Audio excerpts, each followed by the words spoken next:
Hi, it's Joy, and today I'm going to do something a little bit different to a video I've done before.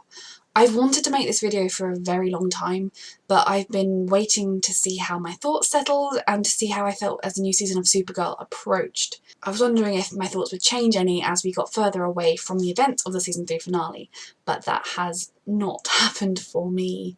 So if you watch my channel, if you've ever seen my reaction videos before, or if you haven't, I love mon-el. I love Kara and mon-el. Karamel is my OTP. It's one of the ships in television that has touched me the most.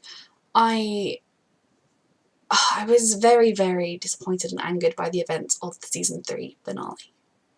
I lost really all faith I had in the writers. I mean, the way they handled the situation with mon-el leaving, they either baited the fans, are bad writers, or had some last minute switcher and falls from them by somebody from above, and I think the answers we got from them at the end were not sufficient. I am normally the very last person to criticise showrunners and writers. I will always give people the benefit of the doubt. I will say, oh, have faith in them, oh, they're doing their best, they have a plan, they don't actually want to hurt us. Maybe they messed up a little bit, but it wasn't malicious, it wasn't intentional.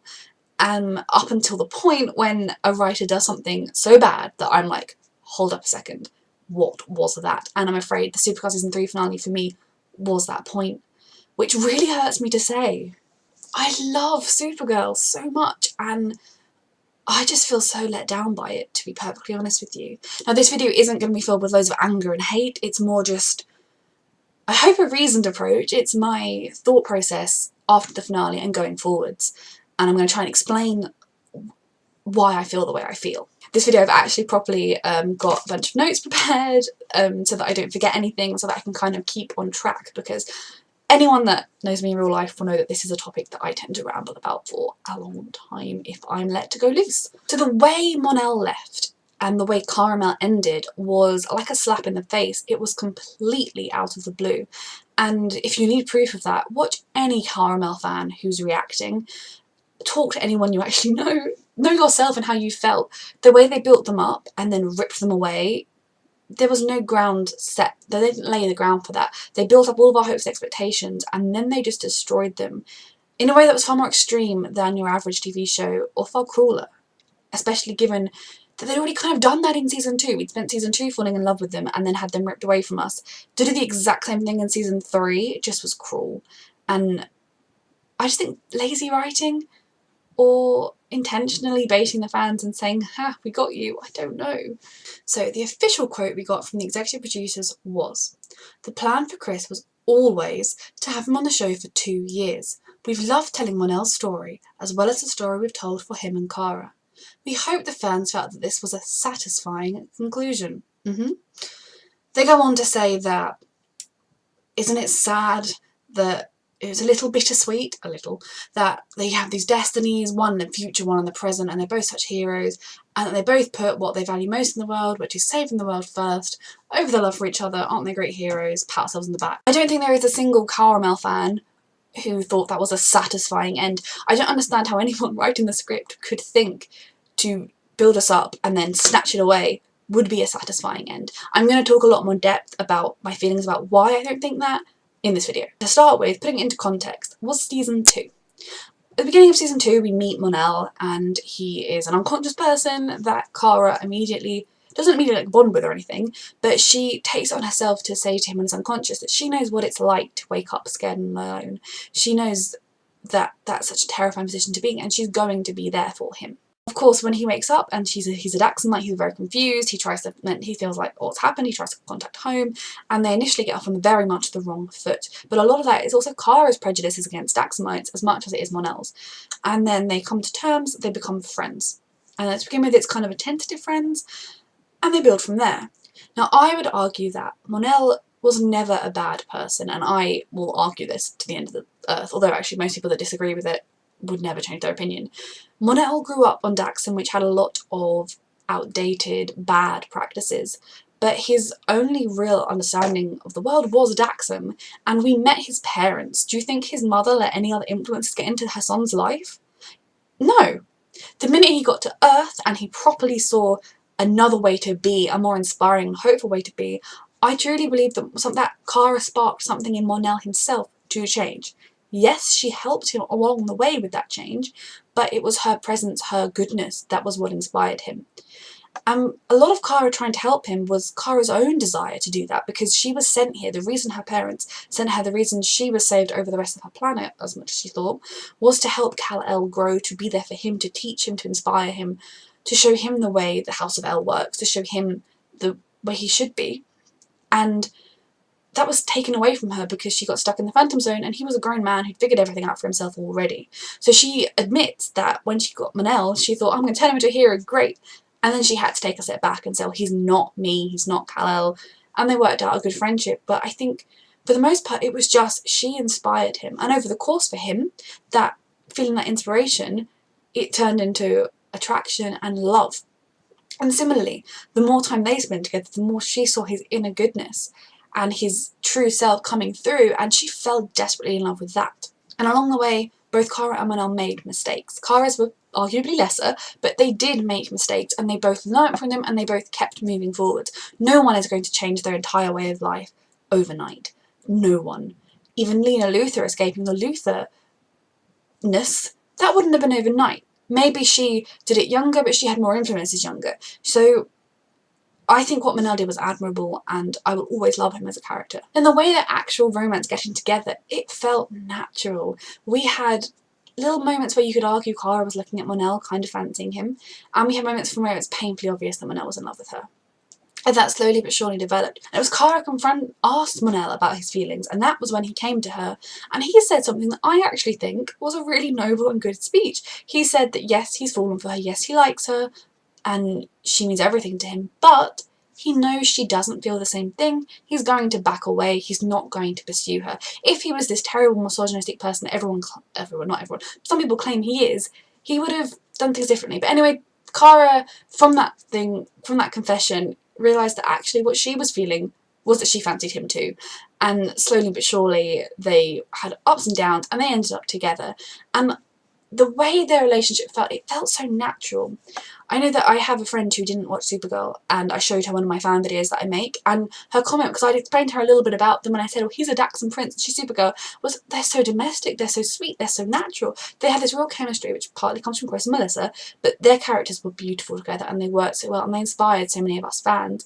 And I think even neutral fans of the show were okay with their relationship. They liked it. That culminated in such a heartbreaking end to season 2, with mon-el having to leave, but him making the hero's choice, him saying, yes, Kara, you've got to do this. You know, he wasn't going, please, Kara, no, I can't leave my home again. It's going to be so scary and terrible, and I'll lose you. He was okay with it. He was heroic, and their parting, I was a sobbing wreck. I wish almost I'd been doing reaction videos for season 2, because I was hysterical.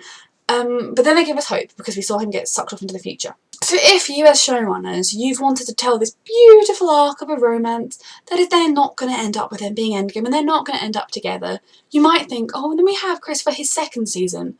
We're going to let the fans down gently, satisfy them, but not ruin their entire lives and their enjoyment of the show. So they open season 3 with Kara having a dream sequence in which she's with mon-el and missing him desperately, and then she spends the first few episodes devastated by his loss, to the point where he comes back and she gets him back, and her response isn't, oh, man that I once loved and I've now moved on from. It's, oh my god, the love of my life is back, and she's so happy. And then, just to screw with us really, he was married, which, given that the fact that the marriage was nothing, it wasn't a real romance, he wasn't really in love with Imra, they were companionably in love with each other but more friendly, it was arranged, it broke up at the end of the season. What was the point of that if he wasn't going to get back with Kara? But anyway, if that was the plot they wanted to go with, okay, it gave us angst, it gave us drama. But despite that, when mon-el came back, the love story remained on both sides. Kara was in love with mon-el still, mon-el was still in love with Kara, and especially mon-el's love that grew and grew, and we saw it. It never went anywhere, and he lost his fight to do the right thing, which he would have done. If Imra had never let him go, he would have stayed true to her, even though it made him miserable, because he's a good person. And I don't think in a way he would have been at fault if he'd said to Imra, look, you brought me back here against my will, well, not against my will, I didn't know we were coming back here, you brought me back here to my first love that you know was my first love. And we found out that mon-el, the Legion of Superheroes that he created, he did it in Kara's name, in Kara's image, with Kara's ideals, and Kara as the inspiration, because he loved her so much and she was the light that had shown him who he wanted to be. Then they thought, I know a really good way to show everybody that Karamel and mon-el are not going to be endgame. They gave us mon-el's suit, which was the inverted colours of Kara's, which he had designed in the future to be the inverted colour of Kara's because he loved her. And yet another sign to the fans that this was an enduring thing that was going to stay. Mon-el even had her ring and he kept it. And when he came back married, he didn't say, oh, thank you so much for this, have it back because I've moved on and this is something that was special to you because it was your mother's. He kept it because he loves her.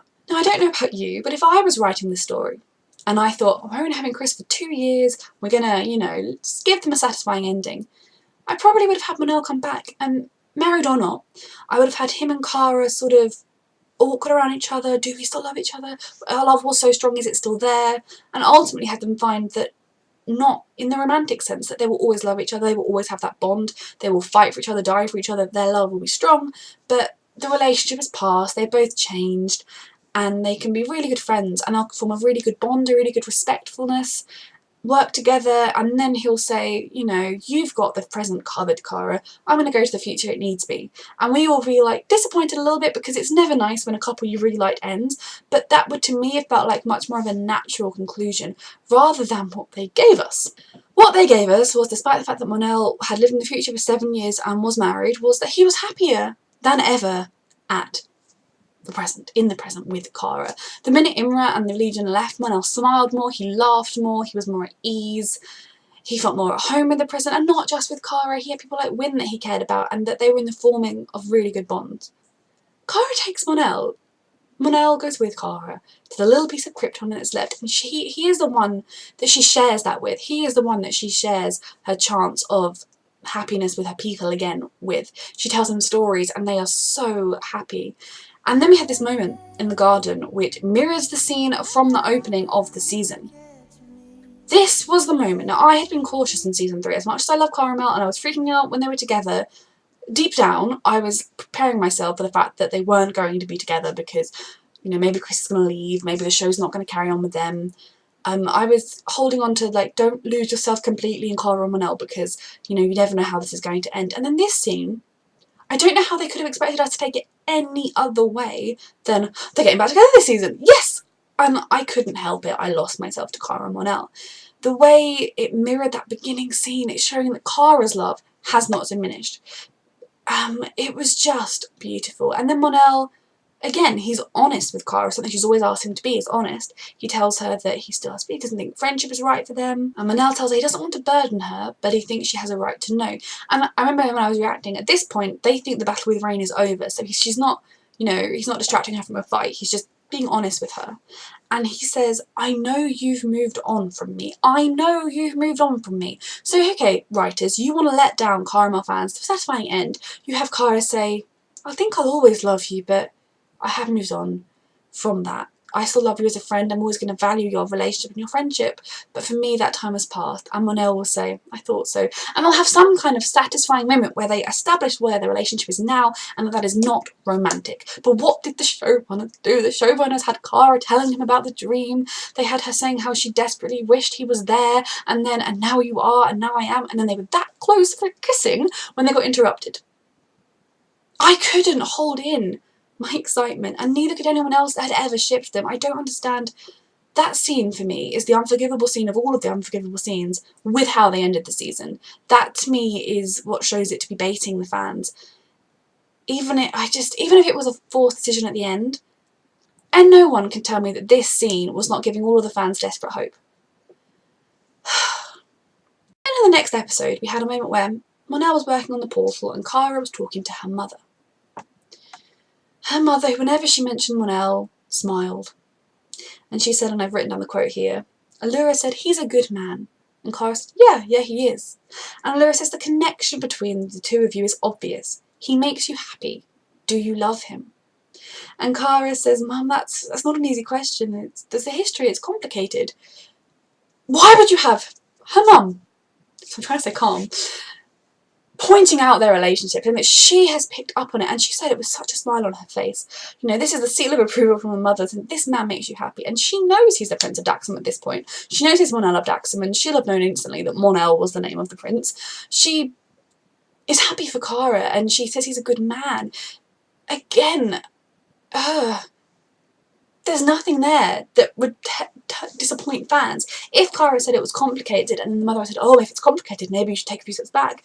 If she'd said a bit more of the history and the mum and Allura's reaction had been, oh, well now you tell me that, I'm not sure it is good for you. Maybe again we'd have been like preparing ourselves for the finale.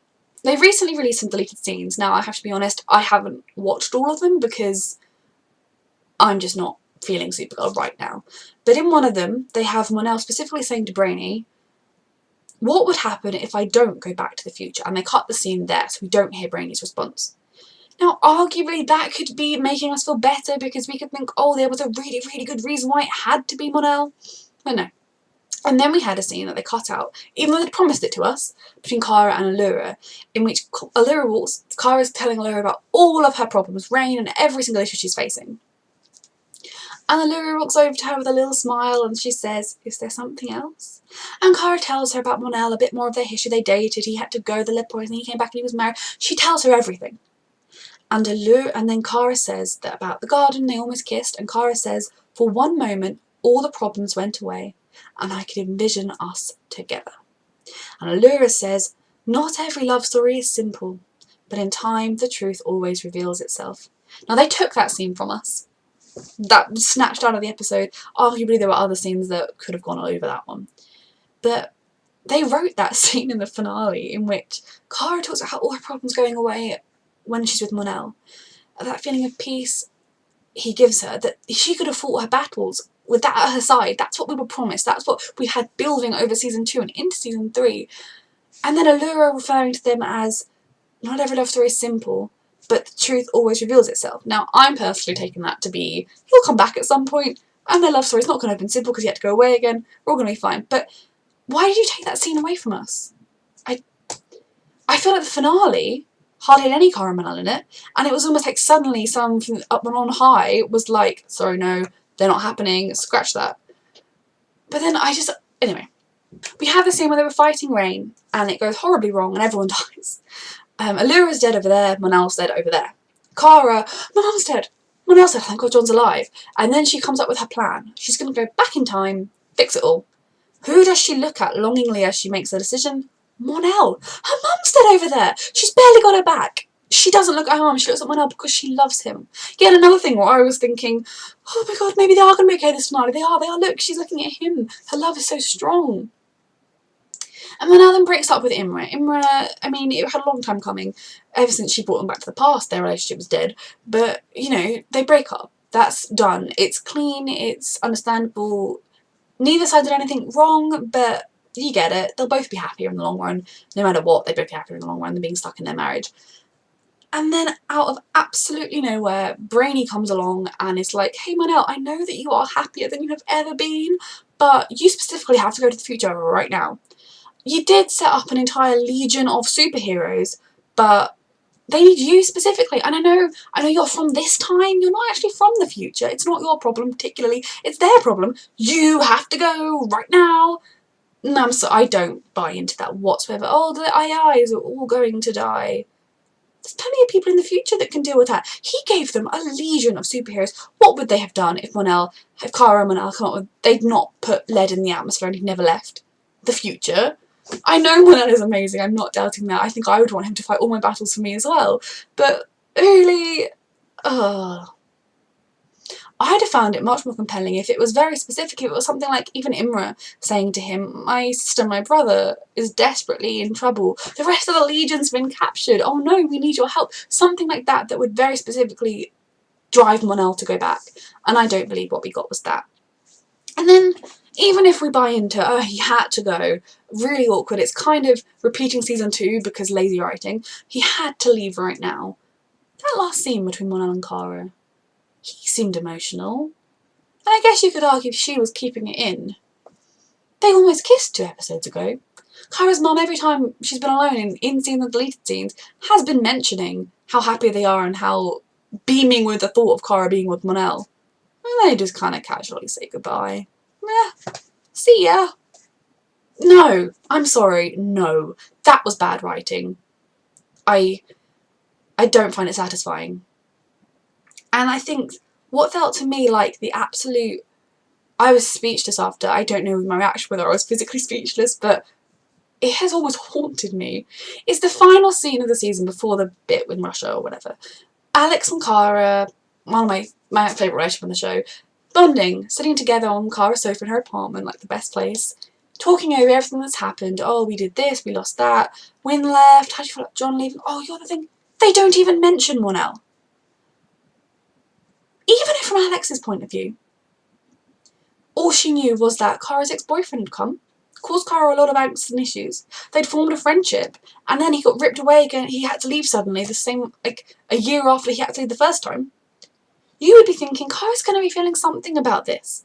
Whether it's just stirring up old memories of that pain, or whether it's current pain. They would have meant, and they didn't mention it, and that was so insulting to the fans and the character that I can't understand why they would have ever thought that was satisfying. Really, really can't understand. And I'm not just being hateful. I'd like to think I'm backing up my points with, I'm angry and disappointed, but I'm not hateful. I don't think we got a sufficient answer. If suddenly someone on high in the CW or one of the showrunners got so much hate from a certain part of the fans that they thought, oh, we'll get rid of mon-el quick, we're going to do it last minute. Okay, we can't edit episode 21 where we have them basically get back together, but we'll just slam any old thing in, who really cares about the fans? Tell us that.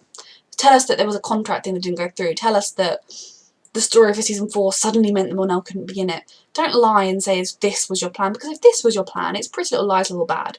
It doesn't follow through. I'm sorry, like, that plan was incoherent. It was insulting to the fans, and you can't go from this to him leaving without them properly addressing their relationship, addressing even how sad it's going to be because they were just getting back together and now they're not going to be together.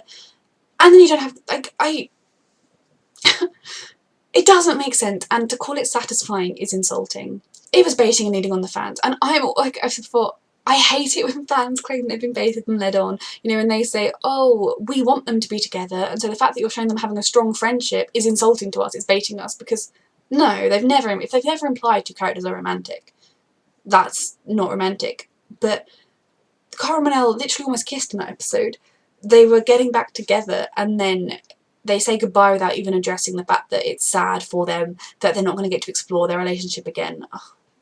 Now, I know people have often said, oh, Chris only had a 2-year contract.